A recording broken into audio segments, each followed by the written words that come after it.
अस्सलाम वालेकुम। बेशक तुर्की दे विच अवामी बालादस्ती दे जरिए आर्मी दे विच जिहड़ी होण वाली बगावत सी उहनूं नाकाम बना दिता गया सी तैयब उर्दगान दे खिलाफ।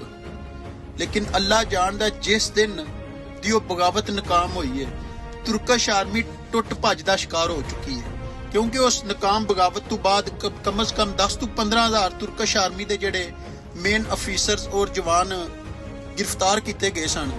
उस दिन तो बाद अजे तक तुर्कश आर्मी अपने आप पैरों के उत्ते नहीं खलो सकी। वो तुर्कश आर्मी जिहड़ी कि मुस्लिम दुनिया के जिहड़े बेहतरीन ममालक ने उन्हां दे विच उहदा शुमार हुंदा सी।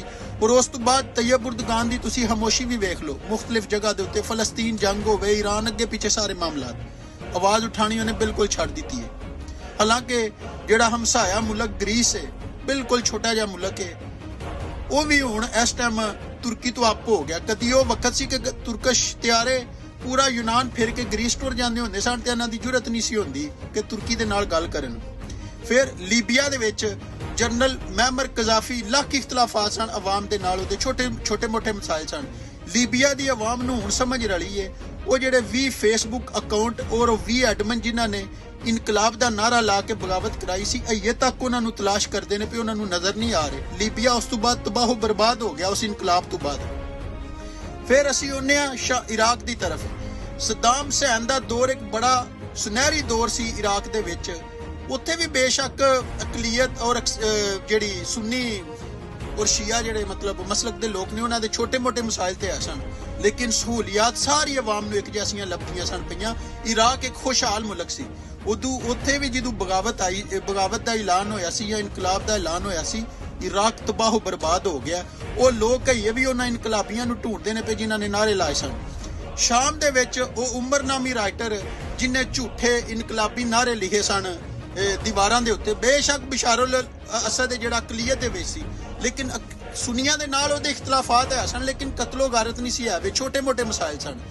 शाम दे लोग कहिए भी उस उमर नामी राइटर नूं ढूंढते हैं पे जिन्हें इनकलाब का नारा ला के पूरा शाम तबाह करके रख दिता सी। असी उन्होंने पाकिस्तान की तरफ अज तो 2-3 हफ्ते पहले इंग्लैंड दे विच 10 मिलियन पाउंड इंडिया और इसराइल ने सिर्फ इस काम वास्ते उत्थे एक लॉबिंग फर्म बनाई है जिहड़ी पाकिस्तानी आर्मी के खिलाफ बगावत और पाकिस्तान दे विच इनकलाब वास्ते मासूम लोगों नूं सोशल मीडिया के जरिए उन्हां दे जज्बात नूं भारिया जाएगा बूस्ट पोस्टां दे जरिए, जिहदे वास्ते खास तौर ते मोहित पीरजादा, शबाज गिल, जबरान इलियास और चंद नासर ने, मैं उन्हां दियां तस्वीरां इस टाइम अपलोड नहीं कर सकिया भी। वो लोग ने जिहड़े खास मुनज़म साजिश के तहत इन्हां दियां फैमिलियां, इन्हां दे खानदान, इन्हां दे बच्चे सारे बाहर बैठे ने, जिहड़े अरबां रुपया ला के इस टाइम पाकिस्तान की जिहड़ी मासूम अवाम है उन्हां नूं सोशल मीडिया के जरिए आर्मी के खिलाफ बगावत का सोशल मीडिया के ऑफिशियल अकाउंट और जिहड़े इन्हां दे एक्टिविस्ट ने इस टाइम 24 घंटे सरगर्म ने एक मखसूस एजेंडे के तहत ताकि पाकिस्तान दे विच बगावत होवे।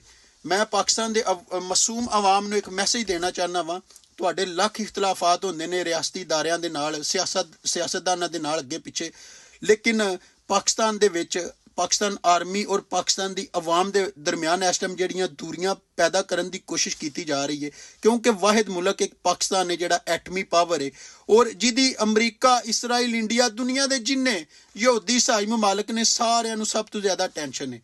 लिहाजा मासूम लोगों की एक मेरी रिक्वेस्ट है, तुहाडे इख्तलाफात ते लख हो सकते हैं ते आ जिहड़े मस्करे सोशल मीडिया के उत्ते बह के तुहाडे जज्बात नूं उभारन की कोशिश करते हैं पे उन्हां दा बाइकाट करो।